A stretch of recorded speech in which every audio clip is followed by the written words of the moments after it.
Tashi Dele. Ce mois-ci, le mois de mars, nous avons 2 cours. Un cours gratuit, entièrement gratuit, un cours payant. Il faut s'inscrire aux 2 cours. Pourquoi? D'abord, ça nous permet de filtrer parce qu'on a eu des difficultés, des importuns qui ont nuit sur les groupes. Donc on contrôle un petit peu plus les personnes pour savoir qui est là. C'est bien d'arriver en n'étant pas masqué. Le premier cours, il est consacré à la sexualité. C'est un cours entièrement gratuit qui va s'appeler Religion et sexualité. Vous pouvez vous inscrire dès aujourd'hui au groupe WhatsApp qui est ici. Vous allez recevoir des documents et vous allez être en interaction avec les personnes qui sont dans ce cours. Vous recevez gratuitement un syllabus, c'est-à-dire les principaux propos que je vais tenir au cours de cette vidéo. On va parler de la sexualité dans les traditions occidentales et dans les traditions orientales et extrême-orientales. Quel est notre rapport au sexe et qu'est-ce que dit la religion sur les sociétés matriarcales, le patriarcalisme, la pédérastie, c'est-à-dire la transmission d'adultes à enfants. Ça n'a rien à voir avec la pédophilie, c'est juste des transmissions de la connaissance de la gnose d'un homme plus âgé ou d'une femme plus âgée à un enfant ou une petite fille ou un garçon, un adolescent plus jeune. Ce sont les 3 modes de transmission traditionnels et on va parler de la place de la sexualité, de l'hétérosexualité, de la bisexualité, de l'homosexualité. On va parler aussi de la monogamie, de la bigamie, de la polygamie. Mais on va aussi parler de la polyandrie, de la possibilité d'avoir plusieurs maris. C'est sûr qu'il y a certaines dames qui apprécieront d'avoir plusieurs maris, voilà. Et des hommes qui apprécieront d'avoir plusieurs femmes, comme c'est le cas dans l'islam, on peut avoir jusqu'à 7 femmes. Ce cours, il est destiné à déblayer tous les préjugés. Vous savez que les Occidentaux, on a un rapport assez pathologique avec le sexe. On y voit un péché et quand on y est, en fait, on oublie Dieu. C'est pas le cas des Orientaux. Les Orientaux, ils font le sexe avec Dieu. Dieu fait partie du cheminement.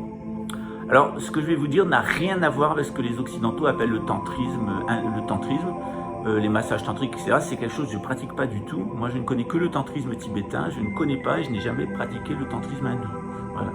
Donc c'est pas mon sujet. Mon sujet, c'est de vous expliquer ça dans les différentes religions. Puis dans le bouddhisme tibétain, je vais expliquer en particulier la sexualité tibétaine, notamment les visualisations Yabyum avec partenaire. Et comment la relation de couple, au-delà de la relation sexuelle, est intégrée dans la vie spirituelle, dans la vie cosmique, la vie organisée, pas dans la vie chaotique, la vie complètement moderne. Le deuxième cours, c'est un cours de psychonautisme. Alors, qu'est-ce que ça veut dire le psychonautisme? C'est comment on peut voyager par le mental dans l'intégralité du temps, dans l'espace-temps, à partir d'une 5e dimension qui est la dimension lumière. On connaît la longueur, la largeur, la hauteur, le temps, c'est l'espace et le temps. Dans le bouddhisme, on a une 5e dimension qui est la dimension espace, la dimension lumière, et on voyage véritablement à travers ce 5e élément pour percevoir des réalités ou matérialiser un certain nombre de choses. Ça paraissait extraordinaire, mais quand Jésus opère la multiplication des pains, dans le bouddhisme, on l'analyse comme une matérialisation à partir de la 5e dimension. C'est vrai dans la plupart des traditions spirituelles, on en profitera pour parler aussi du corps d'arc-en-ciel et puis de l'ascension dans le christianisme. À chaque fois, dans chacun des cours plus spécifiques, je vous explique le point de vue chrétien et le point de vue bouddhiste. On l'a fait hier avec la cosmologie et la métaphysique bouddhiste et chrétienne. Et on a vu qu'il y avait beaucoup de ressemblances entre les 2 systèmes. Donc ce cours-là, il est payant. Il commence à partir de 15 €. Si vraiment vous n'avez pas du tout d'argent, ce n'est pas un problème. Vous nous contactez en fonction de votre situation, on s'adaptera. L'essentiel, c'est que vous compreniez exactement ce qui se passe à l'intérieur du corps et ce qui se passe à l'intérieur de la conscience. Généralement, on croit qu'on peut obtenir la connaissance par des expériences et sur un tableau d'université avec des équations mathématiques et des expériences de laboratoire. Dans le bouddhisme, on n'a pas besoin de tout ça. Les sages de l'Inde, les sages du Tibet, les sages de la Chine ont découvert des secrets incroyables sur l'univers, des secrets incroyables sur notre passé et notre futur, sans tableau d'université et sans éprouvette. Et c'est à ça que je vous invite, puisqu'on parlera aussi de méditation et de fréquences cérébrales et de fréquences musicales, c'est de comprendre que l'être humain est par nature connaissant. Nous sommes connaissants. Nous avons sombré dans l'ignorance pour un certain nombre de raisons. Pour les chrétiens, c'est la consommation du fruit de la connaissance, de l'arbre de la connaissance du bien et du mal.